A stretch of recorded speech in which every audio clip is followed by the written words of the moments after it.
Hola, una vez más, les saluda el profesor Ángel Caicho. En esta oportunidad vamos a ver un tema muy pero muy relevante y más aún de un libro que es mucho pero mucho más importante, ¿no? El libro más importante en la historia de la humanidad es lo que se dice, ¿no? A título personal y una idea con la que quiero empezar esta clase es que es un libro que nos hace no solamente mejores cristianos, mejores católicos o mejor iglesia, ¿no? Nos hace mejores seres humanos. Distintamente de la religión que profesemos, en realidad la Biblia es un libro compacto, es un libro íntegro, lleno de historias de vida, de lecciones, de mandamientos y también de un poco la visión de la iglesia en los tiempos actuales y lógicamente en los tiempos que vendrán. Entonces, vamos a analizar un poco, ¿no? Porque definitivamente todos en algún momento hemos leído la Biblia, conocemos algunos pasajes, hasta ponemos algunas citas, así lo tenemos en la mente. Por ejemplo, mi cita favorita es primera carta de Corintios 13, que habla del amor, que a mí particularmente me gusta, y sé que a muchos de ustedes también tienen alguna parte de la Biblia que les gusta, que les parece que les hace reflexionar, que les hace meditar. Sin embargo, sería bueno también ver el por qué, mejor dicho, el objetivo, para qué sirve, la estructura, todo ello que hace ver a este libro, ¿no? Como un cuerpo sólido y como una idea vigente a lo largo del tiempo. Muy bien, vamos a ir con el puntero un poco subrayando algunas ideas importantes. Ustedes saben de que esta ficha que yo acá analizo es la ficha que cuelgo en el sistema y que ya ustedes con mayor detenimiento pueden en casa de manera más tranquila, más sosegada, pueden revisar. Pero igual vamos a ir como cuando estamos en clase presencial, analizando cada aspecto, cada parte, cada punto. Por ejemplo, ¿qué es la Biblia? ¿No? Partamos con una pregunta que aparece acá. Partamos con una pregunta que aparece acá. ¿Qué es la Biblia? Perdón. A ver. ¿No? Dice que definitivamente es un término procedente de la palabra griega que significa rollo, papiro o libro y la expresión griega ta biblia tahaya, perdón, que significa libros sagrados. Hay un tema muy importante acá, ¿no? La Biblia tiene un gran valor literario, por otro lado, ¿no? Es parte de la literatura hebrea, ¿no? Pero su libro, justamente, lo sabemos, recordando un poco temas del curso de letras, sabemos que biblio, en una raíz, partiendo desde la etimología, significa libro, por ejemplo, ¿no? Partiendo de ello, es lo que voy a explicar en esta parte, ¿no? Es un poco más o menos la definición en un principio de lo que es este libro, ¿no? Vamos a pasar acá viendo para qué sirve y por qué es tan relevante. Relevante quiere decir por qué tiene una carga tan grande de importancia, ¿no? Dice, muchos dicen que la Biblia sirve para ser buenos cristianos, en realidad sirve para ser mejores seres humanos. Y creo que esa es la idea que debe quedar. En un curso de religión, en un curso vivencial, en un curso en el cual tratamos de mejorar nuestro lado humano, tiene que quedar eso muy claro, ¿no? Hay que respetar a todas las creencias, a todas las religiones, inclusive a los que no creen en nada tampoco, también, ¿no? Pero lo que sí debe quedar muy claro es que el libro que profesa la fe católica, cristiano-católica en este caso, es un libro lleno de aspectos que al asimilarlo, al analizarlo, al leerlo a profundidad, puede calar en nosotros para ser mejores seres humanos, para ser mejores personas, para tener principios, para tener valores, ¿no? Entonces, eso es lo más importante, es una idea que debe quedar muy subrayada, ¿no? No tanto para ser mejores cristianos, sino para ser mejores seres humanos. Acá hay una pequeña razón, ¿no? Dice, ya que el ejemplo de vida de Jesús y de muchos hombres de fe en esta historia de salvación son admirables. Y más que eso, actúan bajo una fe sólida y tomando el camino correcto. La Biblia es el sustento del dogma y las enseñanzas que se impartieron teniendo su redacción un origen de inspiración divina, es la palabra de Dios. ¿Qué quiere decir es el sustento del dogma? El dogma es el conjunto de creencias, ¿no? Pero todas tus creencias, ¿qué respalda todas tus creencias? La Biblia. La Biblia nos habla de la vida de Jesús, por ejemplo, ¿no? En los evangelios, cada uno con su aspecto diferente, pero nos hace ver que es una historia latente, una historia viva, ¿no? Asimismo, también en el Antiguo Testamento, que habla del origen, de la creación, del pueblo judío y todo lo demás, de algunos profetas mayores, profetas menores, personajes como Moisés, por ejemplo, en realidad, si nos ponemos a reflexionar un poco en estos pasajes, en realidad se ve mucho amor, mucho compromiso, mucha fe, mucha lealtad, muchos valores en estas personas que debemos adoptar. ¿Se entiende? Y todo eso es una historia que respalda nuestra fe, porque nosotros actuamos de acuerdo a lo que dice la Biblia, por ejemplo. Ahora, vamos acá, continuemos. ¿Cuáles son las partes de la Biblia? Esto es muy importante porque ya vemos un poco la estructura, ¿no? Cómo es que está organizado. Vamos a bajar un poquito. Dice, está dividida, todos sabemos, en Antiguo Testamento y Nuevo Testamento. En su totalidad está compuesta por un total de 66 escritos entre libros y cartas, por supuesto, ¿no? Es un poco la estructura. Ahora, vamos a ver un poco la estructura, pero a grandes rasgos. ¿Por qué? Porque este es un tema tan amplio, que en definitiva, la siguiente clase vamos a ver un tema solamente del Antiguo Testamento y vamos a adentrarnos en el Antiguo Testamento y ver todas las características, todo lo que aparece ahí, porque como les vuelvo a repetir, es un tema muy amplio. Y en la siguiente veremos todo lo que es el Nuevo Testamento, ¿no? En en esta ocasión solamente vamos a ver un poco la estructura y algunos datos puntuales, ¿no? Algunas cosas o aspectos relevantes. El Antiguo Testamento, por ejemplo, es el origen, o básicamente trata de la creación, ¿no? De los primeros tiempos de la iglesia. Es pre-Cristo, digamos, todo sucede antes de Cristo, y de cómo se va manifestando Dios en su pueblo. Por ejemplo, vamos acá, el Antiguo Testamento. En esta parte nos narra la creación del mundo, la historia de Israel, la alianza de Moisés como personaje muy importante y la espera del Salvador que se concreta en el Nuevo Testamento. Muy bien. Claro, ya desde que acaba hay una visión de ello, ¿no? De una espera al Salvador.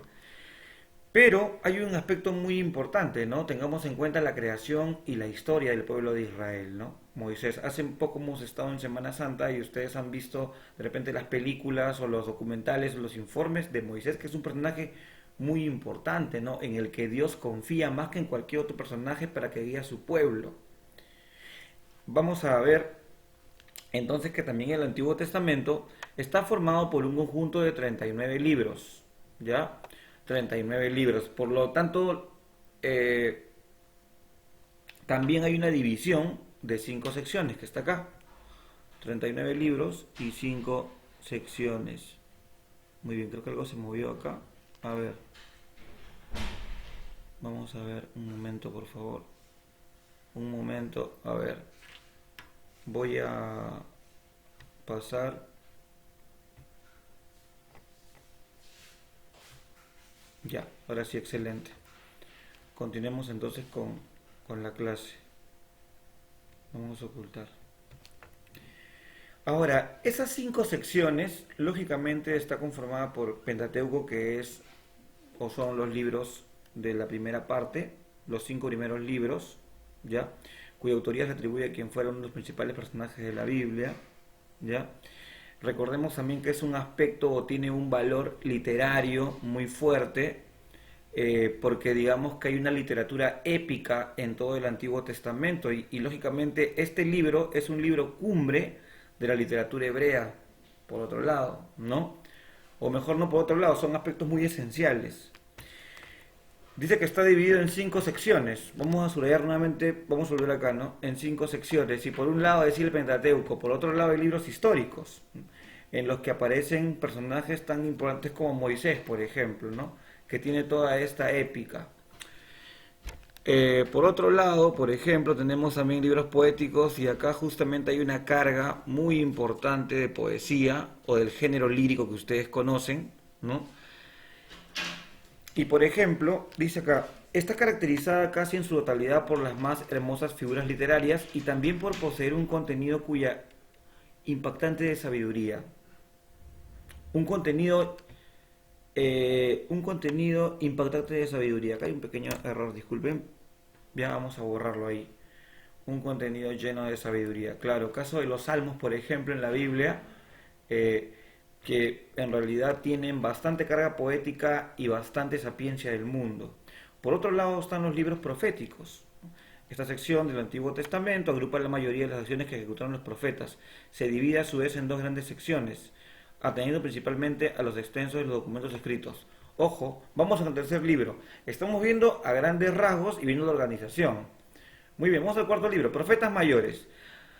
A través de ellos Dios reveló cosas extraordinarias como la destrucción de Jerusalén, el nacimiento y sacrificio necesario de Jesús y los tiempos apocalípticos que aún están por suceder. Muy bien. Por otro lado están los profetas menores que, a diferencia de los mayores, como dice acá, solamente diferencia porque por la escasa extensión de sus profecías, ¿no? Tienen menos profecías que los profetas mayores con relación a los profetas mayores, como señalo ahí. Muy bien.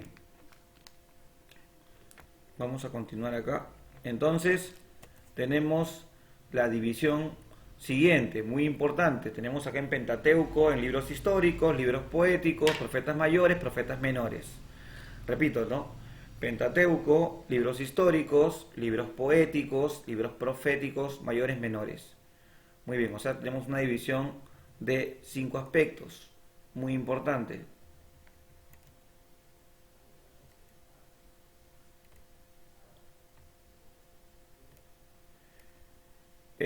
Continuemos entonces acá. Vamos a ver ahora el Nuevo Testamento. Como digo, es a grandes rasgos.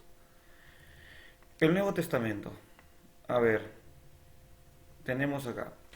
Es un conjunto de 27 libros que contiene la segunda parte principal de la Biblia. Comprende los 4 evangelios canónicos, los Hechos de los Apóstoles, la epístola de Pablo Tarso, 7 epístolas generales de diversa atribución y el Apocalipsis como libro final, ¿no?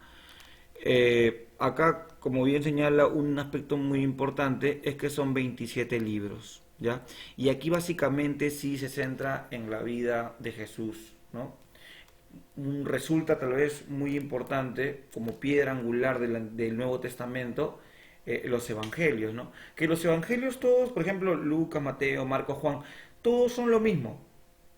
Todos narran la vida, pasión, muerte y resurrección de Jesús, pero cada uno desde una perspectiva en particular.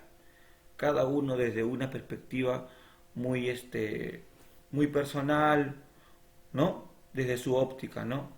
Por ejemplo, todos hemos visto la película La Pasión de Cristo, por ejemplo, ¿no? La Pasión de Cristo, cuando lo cuenta, dicen que está basada en el Evangelio de Marcos, porque el Evangelio de Marcos justamente es mucho más cruel, si se puede decir, ¿no? En la que se ve el sufrimiento de Jesús de una manera más fuerte, más intensa, y por ello se toma ese Evangelio según Marco, que definitivamente desde su perspectiva un poco más cruda es como nos cuenta, ¿no?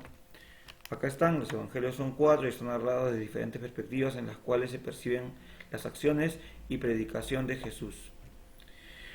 Libros históricos. Aquí solo encontramos el libro Hechos de los Apóstoles escrito por Lucas. Luego tenemos cartas católicas, epístolas generales. Epístolas son cartas, lo sabemos un poco por comunicación, también llamadas epístolas católicas, epístolas universales. También lo podemos encontrar con esos nombres. También, en algunos casos no encontramos epístolas católicas, pero encontramos epístolas universales y son lo mismo, ¿ya?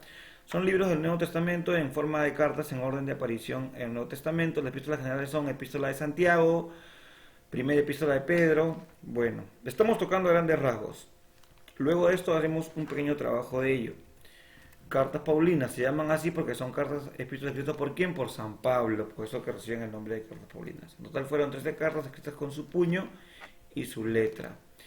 Y los libros proféticos que definitivamente pues tenemos acá al Apocalipsis, ¿no? Que justamente en esta época de cuarentena mucha gente ha llegado inclusive a sugestionarse o a entrar un poco en temor por todo lo que se está viviendo y lo relaciona con el libro del Apocalipsis. Sin embargo, es un libro de las profecías, ¿no? Es el único libro profético. Y trata específicamente del tema profético y los hechos que han de suceder en el fin de los tiempos. Este es quizás uno de los libros que más intriga ha generado a lo largo de todos los tiempos, el Apocalipsis. Muy bien, ahí está el libro del Apocalipsis. Muy bien, alumnos. Esta es un poco la estructura de la Biblia.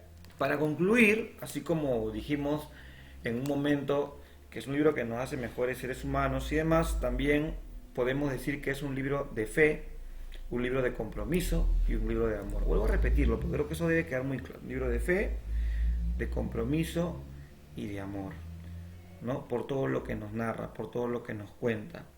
Vamos a ir analizando las siguientes clases algunos pasajes del Antiguo Testamento y algunos pasajes del Nuevo Testamento, porque es un tema muy amplio, ¿ya? Es un tema muy amplio, tenemos que leerlo, tenemos que profundizar. Entonces, hoy básicamente nuestra clase ha visto una descripción general de lo que es la Biblia. En el sistema voy a colgar esta ficha, como lo dije en un principio, y también vamos a colgar como siempre la ficha de trabajo. Muy bien, eso sería todo. Gracias.